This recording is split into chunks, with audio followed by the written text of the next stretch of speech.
Good evening students. देखो भैया, अपने पॉलिटिकल और हिस्ट्री की ऑनलाइन क्लास चल रही है, या अपनी सीधी भाषा में बात करें तो अपना जो चैनल है, इस चैनल पर अपने BSTC की तैयारी कराई जा रही है। साथ ही साथ में अपने क्लास 12 की जो नया सिलेबस अपने लागू हुआ है NCERT का, उसकी अपने पॉलिटिकल और हिस्ट्री की क्लासें चल रही है। ठीक है, अब देखो भैया, अपने क्लास स्टार्ट करने से पहले एक छोटी सी चर्चा कर लेते हैं। कई स्टूडेंट के कमेंट आते हैं कि सर डेली क्लास लो, जल्दी जल्दी वीडियो डालो। देखो, ऐसा कमेंट आप तो कर देते हो, लेकिन आपको शायद पता होना चाहिए कि एक क्लास लेने में कम से कम 2 से 3 घंटे खराब होते हैं। 2 घंटे कम से कम एक वीडियो में चाहिए। चलो, हम तो क्लास ले लेंगे, डेली मैं आपको वीडियो भी उपलब्ध करा रहा हूँ। कभी आपको पॉलिटिकल का, कभी आपको हिस्ट्री का, कभी आपको जीके का, डेली मेरे वीडियो आ रहे हैं। लेकिन क्या जो मैं आपको उपलब्ध करा रहा हूँ वो आपके तैयार हो रहे हैं, नहीं हो रहे? देखो, कई स्टूडेंट क्या करते हैं, हाँ सर का वीडियो आ गया, लाइक कर दो, कमेंट कर दो, ओके। तो ये नहीं करना है भैया, इनको आप तैयार करो। NCERT का जो सिलेबस है वो पहले वाला सिलेबस नहीं है। अपने लास्ट ईयर RBSC बोर्ड का सिलेबस बड़ा इजी सिलेबस था, उसको रटने की जरूरत पड़ती थी। जबकि अपनी ये इतिहास है ना, कक्षा 12 का जो NCERT हिस्ट्री की जो बुक है, उसको भैया रटोगे तो बिल्कुल भी समझ में नहीं आएगा। रटने से नंबर नहीं आएगा, यहाँ पे आपको समझना पड़ेगा। और जो बुक अपने पढ़ रहे हैं और जो चैप्टर पढ़ रहे हैं ना, वो ये मान लो कि आपके इस सिलेबस का सबसे डिफिकल्ट टॉपिक है। आपके 3 बुक है या 3 भाग है भैया। अपने तीसरा चैप्टर चल रहा है। पहला चैप्टर अपने हड़प्पा सभ्यता वाला था, बड़ा इजी चैप्टर था, आराम से कोई दिक्कत नहीं आई। दूसरा चैप्टर था राजा, किसान और नगर, वो भी कोई दिक्कत वाली बात नहीं थी।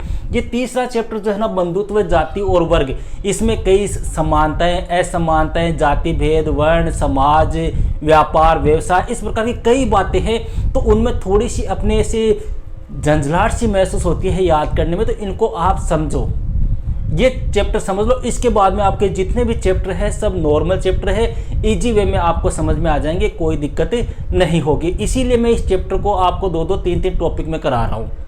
2 पार्ट में आपको उपलब्ध करा चुका हूँ। आज अपने तीसरा पार्ट देखेंगे इस चैप्टर का, और चैप्टर का नाम क्या है भैया? बंधुत्व, जाति और वर्ग। भाग कौन सा है? तीसरा। और कब से कब तक की बात कर रहे हैं? अपने 600 ईसा पूर्व से लेकर 600 ईस्वी के मध्य। ईसा पूर्व का मतलब आप सबको पता है, ईसा मसीह के जन्म से पहले। क्लियर है? अब देखो भैया, आज की क्लास में अपने इन 3 टॉपिकों की बातें करेंगे। पहला संपत्ति का अधिकार, दूसरा संपत्ति में भागीदारी, और तीसरा एक सामाजिक अनुबंध। आपकी किताब में जिस प्रकार से दिए हुए हैं उसी प्रकार से अपने टॉपिक से करा रहे हैं। क्लियर है? तो सबसे पहले बात करते हैं भैया, 600 ईसा पूर्व से लेकर 600 ईस्वी के मध्य जो संपत्ति थी, उस संपत्ति पर किनका अधिकार था? पुरुषों का अधिकार कितना था, महिलाओं का अधिकार कितना था? इन बातों के ऊपर अपने चर्चा करते हैं। देखो भैया, थोड़ा सा इसको समझने की कोशिश करना। अपने संपत्ति के ऊपर जो अधिकार होता था वो कितने तरह का होता था? 2 आधार पे होता था। एक तो था लैंगिक आधार पे, और दूसरा था वर्ण के आधार पर। वर्ण क्या होते हैं उसकी चर्चा अपने कर भी चुके हैं, और आगे अपने और बात कर लेंगे। देखो भैया, संपत्ति को 2 भागों में बांटा गया था। एक तो लैंगिक आधार पर, लैंगिक का मतलब लिंग के आधार पर, स्त्री और पुरुष के आधार पर। ठीक है? और यह वर्गीकरण किसने किया था? मनुस्मृति में कहा गया है। लैंगिक आधार पर संपत्ति किसके पास में होनी चाहिए, इस बात का उल्लेख कौन कर रहा है? मनुस्मृति करिए। देखो भैया, इसको थोड़ा समझते हैं अपनी। मनुस्मृति क्या है भैया? यह भारत का पहला विधि ग्रंथ है। भारत का सबसे पहला जो विधि ग्रंथ है वो कौन सा है? मनुस्मृति ही है। 200 ईसा पूर्व से लेकर 200 ईस्वी के मध्य इस ग्रंथ की क्या हुई थी? रचना हुई थी, या इस स्मृति की रचना हुई थी। तो देखो, ये मनुस्मृति क्या कहती है कि संपत्ति पे अधिकार किनका होना चाहिए? ये मनुस्मृति ये कहती है कि माता पिता की मृत्यु हो जाने के बाद में उसकी जितनी भी संतान है, उन संतानों में से स्त्री को तो छोड़ दो, और जो बाकी के जो पुत्र है ना, उन पुत्रों में संपत्ति क्या कर देनी चाहिए? बांट देनी चाहिए। कौन कह रहा है? मनुस्मृति कह रहा है। जैसे ये मान लो माँ बाप है, ठीक है, ये कौन है? माता और पिता है। इन दोनों की मृत्यु हो गई, इनके जो पुत्र है वो ये पुत्र है भैया, इनके मान लो ये तो इनके बेटे हो गए, पुत्र पुत्र, ये भी पुत्र, ये तो बेटे हो गए, और ये 2 क्या हो गई? बेटियां हो गई। तो मनुस्मृति ये कह रही है कि इन माता पिता की मृत्यु होने के बाद में जो संपत्ति होगी ना, उस पे किनका अधिकार होगा? ओनली पुरुषों का अधिकार होगा, महिलाओं का अधिकार नहीं होगा। और इनमें से जो सबसे बड़ा पुरुष होगा या सबसे बड़ा जो बेटा होगा उसको विशेष अधिकार दिए जाएंगे। अरे जैसे अपने इतिहास पढ़ते, इतिहास में देखते नहीं क्या, राजा कौन बनता है? सबसे बड़ा बेटा, यही तो होता है। बाबर था, बाबर का सबसे बड़ा बेटा कौन था? हुमायूं, वह क्या बन गया? शासक बन गया। हुमायूं का बेटा कौन था? बड़ा बेटा अकबर था, वह शासक बन गया। अकबर का बड़ा बेटा कौन? जहांगीर, वह शासक बन गया। तो मतलब जो संपत्ति है उसका तो क्या हो रहा है? बंटवारा हो रहा है, लेकिन मेन फायदा किसको हो रहा है? ज्येष्ठ पुत्र को हो रहा है, सबसे बड़े पुत्र को हो रहा है। तो मनुस्मृति ये कहती है कि माता पिता की मृत्यु के बाद में पुत्रों का संपत्ति जो होती है उसके ऊपर पुत्रों का अधिकार होता है। संपत्ति पुत्रों में बांट देनी चाहिए, ज्येष्ठ पुत्र को कुछ विशेष अधिकार देने चाहिए। और साथ ही साथ में ये भी कहा है कि पिता की संपत्ति में जो महिलाएं होती है या बेटियां होती है वो हिस्सेदारी की मांग नहीं कर सकती। हालांकि एक बात ये भी कही है मनुस्मृति में कि वो संपत्ति में हिस्सा तो नहीं मांग सकती, लेकिन जब इनकी शादी होती है तो शादी के समय जो उपहार दिए जाते हैं उन उपहारों पर किसका अधिकार होगा? उस स्त्री का अधिकार होगा। विवाह के समय जो उपहार दिए जाते हैं, जो गिफ्ट दिए जाते हैं, जिसको अपने स्त्री धन कहते हैं। क्या कहते हैं? स्त्री धन। स्त्री धन, और ध्यान रखना भैया, स्त्री धन के ऊपर हमेशा महिला का ही अधिकार होता है, उसके पति का अधिकार नहीं होता। आप कई बार सोचा था आप ब्याह कर दियो, दायजो ले आया, तो वो दायजो आपने को नहीं आकर अभी को ऊपर अधिकार की को है उस महिला का ही होता है, उस स्त्री का ही होता है या पत्नी का ही होता है। तो मनुस्मृति ये कहती है कि संपत्ति पर अधिकार तो पुरुषों का होगा, लेकिन अगर महिला को विवाह के समय कुछ उपहार, गिफ्ट वगैरह, कुछ धन वगैरह दिया जाता है तो उसके ऊपर अधिकार उसका होता है।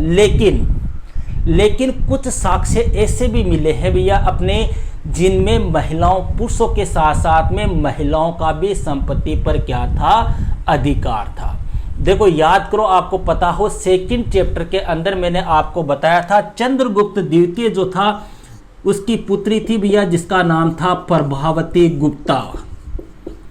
चंद्रगुप्त की मृत्यु के बाद में शासक कौन बनी थी? यह प्रभावती गुप्ता जो थी, इसने क्या किया था? शासन का संचालन भी किया था। मतलब यहाँ पर कुछ अपवाद भी मिले हैं जो मनुस्मृति को क्या करें? गलत साबित करें। यहाँ पर यह कहा जा रहा है कि पुरुषों का तो अधिकार होता ही होता है, लेकिन कई बार ऐसी कंडीशन हो जाती है कि संपत्ति पर किनका भी अधिकार होता है?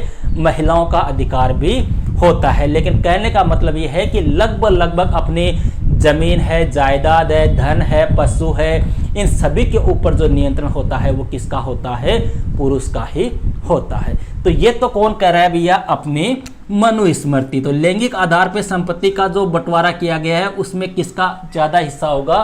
पुरुष का होगा। एक मिनट, थोड़ा सा इसको साफ कर लेते हैं। अब बात करते हैं भैया दूसरे बात की। लैंगिक आधार पे अपने समझ गए। दूसरा कौन सा है? अपने वर्ण के आधार पर। वर्ण के आधार पर संपत्ति पर किसका अधिकार होगा? संपत्ति किसकी होगी? इसका उल्लेख कहाँ किया गया है? ब्राह्मण ग्रंथों में। देखो दोनों ही किस ने भैया ध्यान रखना, लैंगिक आधार पर संपत्ति का बंटवारा किसके द्वारा किया गया है? मनुस्मृति में किया गया है। वर्ण के आधार पर संपत्ति के बंटवारे का उल्लेख किसमें किया गया है? ब्राह्मण ग्रंथों में किया गया। ऐसे इन चीजों को आप समझो तब जाके आपके भैया ये टॉपिक क्लियर होंगे। ऐसे नहीं अपने रट्टा मार रहे हैं, रट्टा मत मारो, सीधा सा याद रख लो। संपत्ति का अधिकार क्वेश्चन आ जाए कि 600 ईसा पूर्व से लेकर 600 ईस्वी के मध्य जो संपत्ति थी उस संपत्ति में लैंगिक आधार पर विभाजन का उल्लेख किसमें किया गया है? मनुस्मृति में। वर्ण के आधार पर संपत्ति के विभाजन का उल्लेख किसमें है? ब्राह्मण ग्रंथों में। वर्ण क्या है भैया? देखो लास्ट क्लास में मैंने आपको बताया था कि अपने प्राचीन समय में 4 वर्ण थे। एक तो था ब्राह्मण, समाज जो था वो 4 वर्णों में बटा हुआ था, ब्राह्मण, क्षत्रिय, वैश्य, और चौथा वर्ण कौन सा था भैया? शूद्र। ये जिस प्रकार से मैंने आपको क्रम लिखा है उसी प्रकार से भैया इनकी अपने समाज में स्थिति थी। मतलब सबसे टॉप कौन थे? ब्राह्मण थे, फिर क्षत्रिय थे, फिर वैश्य थे और फिर शूद्र थे। और इनके कार्य क्या थे? कार्य ब्राह्मण का क्या था भैया? ब्राह्मण का कार्य था अपने यज्ञ करवाना, वेदों का अध्ययन कराना, वेदों की शिक्षा देना, दान लेना, दान देना, ये क्या किसके कार्य थे? ब्राह्मण के कार्य थे। क्षत्रिय जो होता था उसके कार्य थे राजा का कर्तव्य निभाना, दंड देना, न्याय करना, प्रजा की रक्षा करना, यह क्षत्रिय का कार्य हो गया। वैश्य का कार्य क्या था? व्यापार करना। वैश्य का कार्य क्या था? व्यापार करना। और शूद्र का कार्य क्या था? इन तीनों की क्या करना? सेवा करना। तो भैया यहाँ पर इनको तो सभी को ब्राह्मण ग्रंथों में यह कहा गया कि इनको तो सभी को आय प्राप्त हो रही है। इन तीनों को तो क्या हो रही है? इनकम मिल रही है। कोई वेदों का ज्ञान दे रहा है, उससे इनकम हो रही है। कोई राजा का कार्य कर रहा है तो उसको कर वगैरह मिल रहा है। वैसे व्यापार कर रहे हैं तो उसको भी इनकम हो रही है। इनके पास में तो संपत्ति आ रही है, लेकिन शूद्र के पास में क्या आ रही है? शूद्र का कार्य क्या है? उपरोक्त तीनों की क्या करना? सेवा करना। अब सेवा के बदले भैया कोई जरूरी है क्या कोई इसको कुछ दे या ना दे? तो कहने का मतलब हो गया कि इन ब्राह्मण ग्रंथों में यह कहा गया है कि इन चारों वर्णों में शूद्र को छोड़कर अन्य वर्णों का संपत्ति पर अधिकार होता था। मतलब शूद्र का कोई अधिकार नहीं था, बाकी अन्य वर्णों का संपत्ति पर क्या था? अधिकार था। अन्य वर्ण कोई भी कार्य करके संपत्ति एकत्रित भी कर सकते थे। अब मान लो जैसे मान लो क्षत्रिय, उसके पास में संपत्ति नहीं है तो क्षत्रिय दूसरा कार्य भी कर सकता था, ब्राह्मण भी दूसरा कार्य कर सकते थे। ऐसा हुआ भी है अपने, जैसे सातवाहन कौन थे भैया? ब्राह्मण थे, लेकिन उन्होंने कौन से कार्य किए? क्षत्रिय के कार्य किए। सातवाहन वंश के शासक कौन थे? ब्राह्मण थे, लेकिन उन्होंने राजा का कार्य किया। तो ये तो अपने कार्यों में बदलाव भी कर सकते थे, अपने व्यवसाय में बदलाव भी कर सकते थे, लेकिन शूद्र जो होता था उसका एक ही कार्य था, और वह कार्य क्या था? इन तीनों की सेवा करना। तो कहने का मतलब हो गया कि ब्राह्मण ग्रंथों में यह कहा गया है कि तीनों वर्ण जो है उन तीनों वर्णों का संपत्ति पर अधिकार होता। चौथा वर्ण जो है शूद्र वर्ण, उसका संपत्ति पर कोई अधिकार नहीं था। अन्य तीनों वर्ण जो है वो कोई भी कार्य करके संपत्ति एकत्रित कर सकते थे। इस कारण इन तीनों वर्णों की स्थिति तो अच्छी या समृद्ध थी, और शूद्र वर्ण की स्थिति क्या थी? दयनीय या खराब थी। ये हो गया भैया आपका फर्स्ट पॉइंट। बताओ क्या दिक्कत है इसमें? इस प्रकार से भैया एक एक चीज को आप समझो, तब जाके आपके टॉपिक तैयार होंगे। ऐसे फॉर्मेलिटी करने से कोई मतलब नहीं है।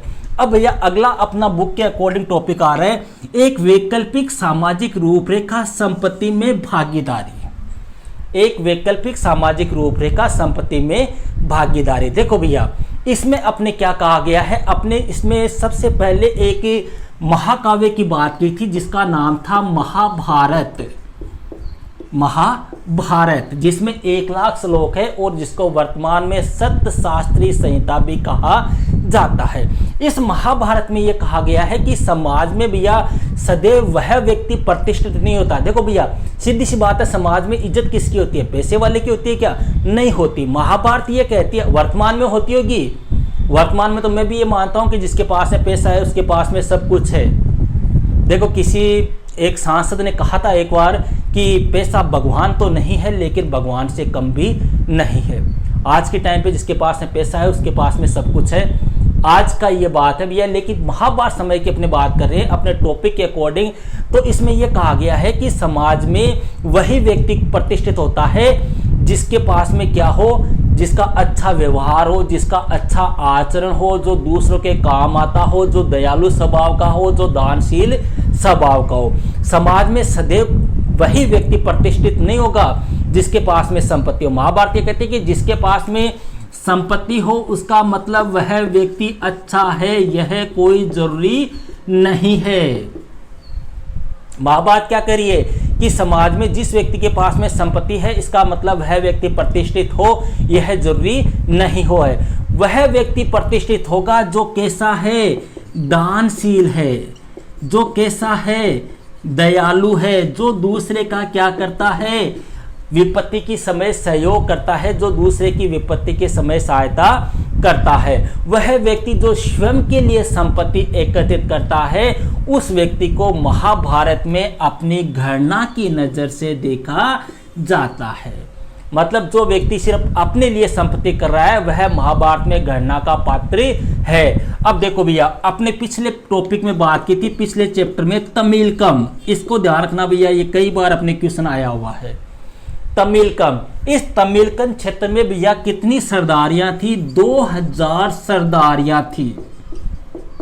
2000 क्या थी? सरदारियां थी। यहां पर उदाहरण दिया है इसका। तमिलकम क्या है भैया? पहली बात तो यह, हालांकि मैं बता चुका हूं।